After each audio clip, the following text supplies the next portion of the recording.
Good evening everyone, स्वागत है आप सभी का अपने यूट्यूब चैनल मेडिको डिटेक्टिव पर। तो आज के वीडियो में हम लोग देखने वाले हैं एएनएम फर्स्ट ईयर सेशन 2023-25 का होने वाला जो प्रैक्टिकल वाइवा है उसका इम्पोर्टेंट एमसीक्यू, क्योंकि डायरेक्ट एमसीक्यू भी क्वेश्चंस आपसे पूछे जाते हैं वाइवा में, और बाकी इस बार लिखित भी पूछा जाएगा। आपको कॉपी पेन दिया जाएगा और आपको प्रोसीजर लिखने के लिए बोला जाएगा कि आप इंजेक्शन के प्रोसीजर को कैसे बता पा रहे हैं। अगर कोई डॉग बाइट का पेशेंट आया है तो उसको आप किस तरीके से ट्रीट करेंगे, कौन सा इंजेक्शन कैसे देंगे, किस डोज में देंगे, किस रूट से देंगे, वो सब आपको बताना है। ठीक है, तो चलिए पहले एमसीक्यू हम लोग कंप्लीट कर लेते हैं, उसके बाद प्रोसीजर पढ़ेंगे। तो पहला क्वेश्चन यहाँ पे है कि नवजात शिशु की सामान्य हृदय गति प्रति मिनट कितनी होती है। ऑप्शन ए में दिया गया है 60 से 80 बीपीएम, बी में है 120 से 160 बीपीएम, सी में है 80 से 100 बीपीएम और डी में है 150 से 200 बीपीएम।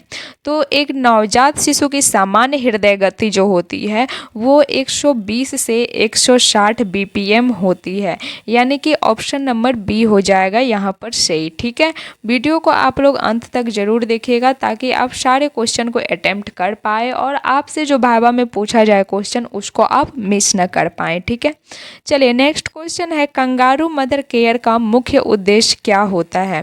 ऑप्शन ए में है शिशु को सुलाना, बी में है शिशु का वजन घटाना, सी में है शिशु के शरीर का तापमान बनाए रखना और डी में है शिशु को नहलाना। तो यहाँ पर कंगारू मदर केयर का मुख्य उद्देश्य जो होता है वो होता है शिशु के शरीर का तापमान बनाए रखना। ठीक है, चलिए नेक्स्ट क्वेश्चन पे चलते हैं। नेक्स्ट क्वेश्चन है ORS का पूरा नाम क्या है। ऑप्शन ए में दिया गया है ओरल डिहाइड्रेशन सॉल्यूशन, बी में है ओरल रिकवरी सॉल्यूशन, सी में है वनली रिहाइड्रेशन शुगर और डी में है ओपन डिहाइड्रेशन सिस्टम। तो यहाँ पर ORS का पूरा नाम हो जाएगा ओरल डिहाइड्रेशन सॉल्यूशन, यानी कि ऑप्शन नंबर ए हो जाएगा यहाँ पे करेक्ट। चलिए नेक्स्ट क्वेश्चन है यदि किसी बच्चे को गंभीर दस्त है तो एएनएम को सबसे पहले किस लक्षण की जांच करनी चाहिए। तो ये क्वेश्चन तो आप लोग को पता होनी ही चाहिए अगर आप लोग एएनएम को प्रॉपर तरीके से ट्रेनिंग को प्रॉपर तरीके से पूरे किए हैं। तो ऑप्शन ए में है बुखार, बी में है त्वचा का रंग, सी में है निर्जलीकरण, डी में है सिर दर्द।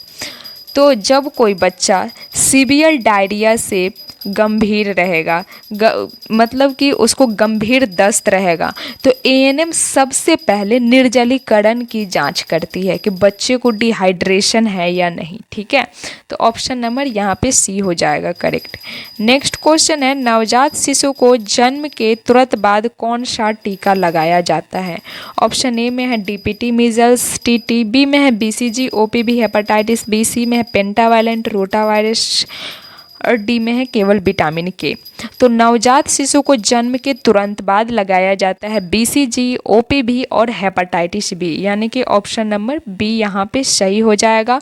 आप लोग क्वेश्चन का आंसर जो है कमेंट बॉक्स में लिखने का प्रयास कीजिएगा, क्योंकि लिखने से जो होता है ना याद हो जाता है क्वेश्चन का आंसर, फिर आप लिखते लिखते इतने अच्छे से आपको याद हो जाएगा कि आप को जब वहाँ पे वाइवा में एग्जामिनर आपसे क्वेश्चन पूछेंगे देन आप एकदम कॉन्फिडेंस के साथ बता पाओगे। अगर आपने बस एक बार पढ़ लिया, दोबारा रिवीजन नहीं किया, उसको लिखा नहीं, तो फिर वहाँ पे क्या होगा ना कि हिचकिचाहट होगा, हेजिटेशन होगा, क्या यही सही आंसर होगा क्या, ऐसे में आप नहीं बता पाओगे। ठीक है, चलिए नेक्स्ट क्वेश्चन पे चलते हैं कि शिशु में विटामिन के का इंजेक्शन जन्म के समय क्यों दिया जाता है। ऑप्शन ए में है रक्तस्राव को रोकने के लिए, बी में है संक्रमण से बचाने के लिए, सी में है भूख बढ़ाने के लिए और डी में है पीलिया ठीक करने के लिए। तो यहाँ पर सही आंसर हो जाएगा कि शिशु में विटामिन के का इंजेक्शन जन्म के समय इसलिए दिया जाता है कि ब्लीडिंग ना हो, बच्चे को ब्लीडिंग से रोकने के लिए शिशु को विटामिन के का इंजेक्शन दिया जाता है। ऑप्शन नंबर ए हो जाएगा सही। चलिए नेक्स्ट क्वेश्चन पे चलते हैं कि स्तनपान जन्म के कितनी देर बाद शुरू कर देना चाहिए।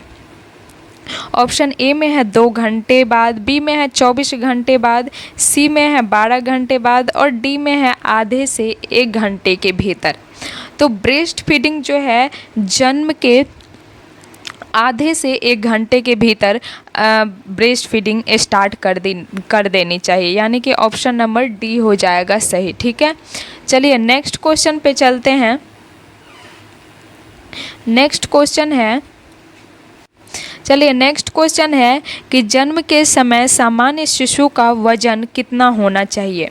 ऑप्शन ए में दिया गया है 1.5 kg से 2 kg, बी में है 2.5 kg से 3.5 kg, और सी में है 4 से 5 kg, और डी में है 1 से 1.5 kg। तो जन्म के समय सामान्य शिशु का वजन जो होता है वो होता है 2.5 से 3.5 kg, यानी कि ऑप्शन नंबर यहाँ पे बी हो जाएगा सही। ठीक है, आप लोग को अगर क्वेश्चन का आंसर पता है तो आप लोग कमेंट में बताते जाइएगा, और वीडियो को लास्ट तक देखिएगा, सारे वीडियो को देखिएगा। प्लेलिस्ट में सारा वीडियो डाला गया है, प्रैक्टिकल वाइवा का सारे टॉपिक से डाला गया है, और भी टॉपिक से डाले जाएंगे। उसके बाद प्रोसीजर भी आपको बताए जाएंगे। तो आप लोग कंटिन्यू बने रहिए इस चैनल पे, कंटिन्यू वीडियो को देखते रहिए, आपका वाइवा अच्छा जाएगा। ठीक है, चलिए नेक्स्ट क्वेश्चन है, बच्चों में चमकी बुखार या दिमागी बुखार का मुख्य लक्षण क्या होता है। ऑप्शन ए में है तेज बुखार के साथ दौड़े आना, बी में है पेट में दर्द होना, सी में है शरीर पर दाने निकलना, डी में है केवल खांसी होना। तो बच्चों में चमकी बुखार या दिमागी बुखार का जो मुख्य लक्षण होता है वो होता है तेज बुखार के साथ दौड़े आना, यानी कि ऑप्शन नंबर ए हो जाएगा सही। ठीक है, चलिए नेक्स्ट क्वेश्चन है, कुपोषण से ग्रसित बच्चे में मारास्मस रोग का मुख्य कारण क्या है। ऑप्शन ए में है केवल विटामिन की कमी, बी में है केवल आयोडीन की कमी, सी में कैलोरी और प्रोटीन दोनों की गंभीर कमी, और डी में है पानी की कमी। तो यहाँ पर कुपोषण से जो ग्रसित बच्चे होते हैं उसमें मारास्मस रोग का जो मुख्य कारण होता है वो होता है कैलोरी और प्रोटीन दोनों की गंभीर कमी से, यानी कि ऑप्शन नंबर यहाँ पे सी हो जाएगा सही। ठीक है, नेक्स्ट है क्वेश्चन है कि IMNCI का यहाँ पर फुल फॉर्म दिया गया IMNCI का कि integrated management of neonatal and childhood illness. तो ये आप लोग इसका फुल फॉर्म भी याद कर लीजिएगा IMNC का।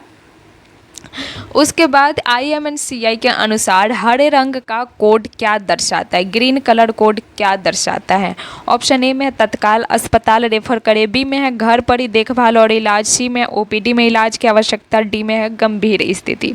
तो IMNCI के अनुसार हरे रंग का जो कोड होता है वो घर पर ही देखभाल और इलाज को दर्शाता है। ठीक है, चलिए नेक्स्ट क्वेश्चन पे चलते हैं।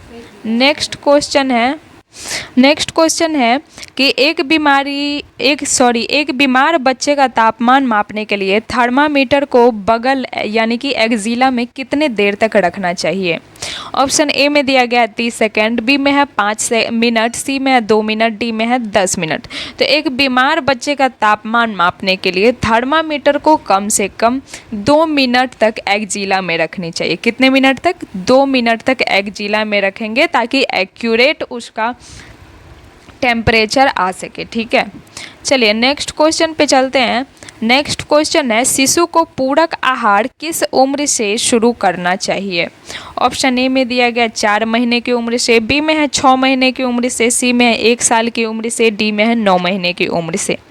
तो शिशु को पूरक आहार यानी कि कॉम्प्लीमेंट्री फीडिंग जो है 6 महीने की उम्र पे शुरू करनी चाहिए। ऑप्शन नंबर बी हो जाएगा सही।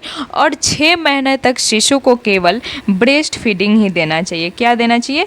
ब्रेस्ट फीडिंग ही देना चाहिए 6 महीने तक के शिशु को। उसके अलावा यहाँ तक बच्चे को पानी भी नहीं देनी चाहिए। ठीक है, चलिए नेक्स्ट क्वेश्चन पे चलते हैं कि बच्चों को निमोनिया की पहचान करने का सबसे आसान तरीका क्या होता है। ऑप्शन ए में दिया गया बच्चे का लगातार रोना, बी में है त्वचा का पीला पड़ना, सी में है पेट में सूजन होना, डी में है तेज सांस चलना और पसली चलना। तो बच्चों में निमोनिया की पहचान करने का सबसे आसान तरीका जो होता है वो होता है तेज सांस चलना और पसली चलना, यानी कि फास्ट ब्रीथिंग करेगा बच्चा और उसका पसली चलना। यही सबसे असली पहचान होती है बच्चों में निमोनिया की। नेक्स्ट क्वेश्चन है, 1 वर्ष से कम उम्र के शिशु की पल्स जांचने के लिए सबसे उपयुक्त स्थान कौन सा होता है? ऑप्शन ए में है ब्रैकियल आर्टरी, बी में है रेडियल आर्टरी, सी में है पॉप्लेटियल आर्टरी और डी में है कैरोटिड आर्टरी। तो 1 वर्ष से कम उम्र के जो शिशु की पल्स जांचने के लिए सबसे उपयुक्त स्थान जो होती है वो होती है ब्रैकियल आर्टरी, यानी कि बाह में। ऑप्शन नंबर यहाँ पे ए हो जाएगा सही। नेक्स्ट है, ओआरएस का घोल बनाने के बाद उसे अधिकतम कितने समय के भीतर उपयोग कर लेना चाहिए? ऑप्शन ए में है 6 घंटे, बी में है 12 घंटे, सी में 48 घंटे, डी में है 24 घंटे। तो ओआरएस घोल बनाने के बाद उसे अधिकतम जो है 24 घंटे के भीतर उपयोग कर लेना चाहिए। 24 घंटे के बाद उसका यूज नहीं करना चाहिए, खराबी करता है, यानी कि ऑप्शन नंबर यहाँ पे डी हो जाएगा सही। नेक्स्ट क्वेश्चन पे चलते हैं। नेक्स्ट क्वेश्चन है कि फोटोथेरेपी का उपयोग नवजात शिशु के किस रोग के उपचार के लिए किया जाता है? ऑप्शन ए में दिया गया है डायरिया, बी में है पीलिया, सी में है निमोनिया और डी में है एनीमिया। तो फोटोथेरेपी का जो उपयोग होता है वो नवजात शिशु के पीलिया यानी कि नियोनेटल जॉन्डिस रोग के उपचार के लिए किया जाता है। ऑप्शन नंबर बी हो जाएगा यहाँ पे सही। नेक्स्ट क्वेश्चन है कि दस्त से पीड़ित बच्चे को ओआरएस के साथ 14 दिनों तक कौन सी टैबलेट या सिरप दी जाती है? ऑप्शन ए में है जिंक, बी में है कैल्शियम, सी में है आयरन, डी में है पैरासीटामोल। तो दस्त से पीड़ित बच्चे को ओआरएस के साथ 14 दिन तक जो है जिंक का टैबलेट या सिरप देना चाहिए। ऑप्शन नंबर यहाँ पे ए हो जाएगा सही। नेक्स्ट क्वेश्चन है, यदि कोई नवजात शिशु जन्म के तुरंत बाद नहीं रोता है तो एएनएम को सबसे पहले क्या करना चाहिए? ऑप्शन ए में है उसे तुरंत दूध पिलाना चाहिए, बी में है एयरवे साफ करना और पीठ को थपथपाना, सी में है उसे ऑक्सीजन सिलेंडर से जोड़ना, डी में है भारी दवाइयाँ देना।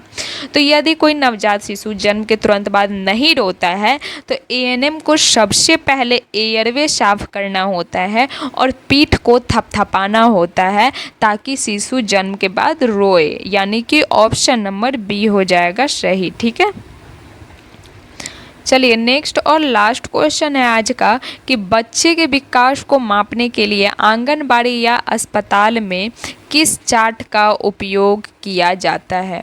ऑप्शन ए में दिया गया है डाइट चार्ट, बी में है रोड टू हेल्थ चार्ट, सी में है इम्यूनाइजेशन कार्ड और डी में है टीटी कार्ड। तो बच्चे के ग्रोथ एंड डेवलपमेंट को मापने के लिए आंगनबाड़ी या अस्पताल में जो है रोड टू हेल्थ चार्ट, जिसको ग्रोथ चार्ट भी बोलते हैं, उसका उपयोग किया जाता है, यानी कि ऑप्शन नंबर बी जो भी लगा रहे हैं उनका करेक्ट आंसर हो जाएगा। ठीक है, तो आप लोग जो है डेली इसका प्रैक्टिस करते रहिए, डेली वीडियो को देखते रहिए। जो वीडियो आप लोग को एक बार में समझ नहीं आता है 2 बार देखिए, 3 बार देखिए, कंटिन्यू देखिए, तभी आपका प्रैक्टिकल वाइवा अच्छा जाएगा। और जितना पढ़ाया जा रहा है उतना काफ़ी है प्रैक्टिकल के लिए, और प्रोसीजर भी बताया जाएगा। ये MCQ इम्पोर्टेंट MCQ ख़त्म हो जाने के बाद। तो आप लोग चैनल को सब्सक्राइब कर लीजिए, नोटिफिकेशन ऑन कर लीजिए ताकि आपको सारा वीडियो जो अपलोड किया जाएगा वो आप तक पहुंच जाएगा। और टेलीग्राम चैनल ज्वाइन कर लीजिए, उसका लिंक जो है डिस्क्रिप्शन में डाल दिया गया है।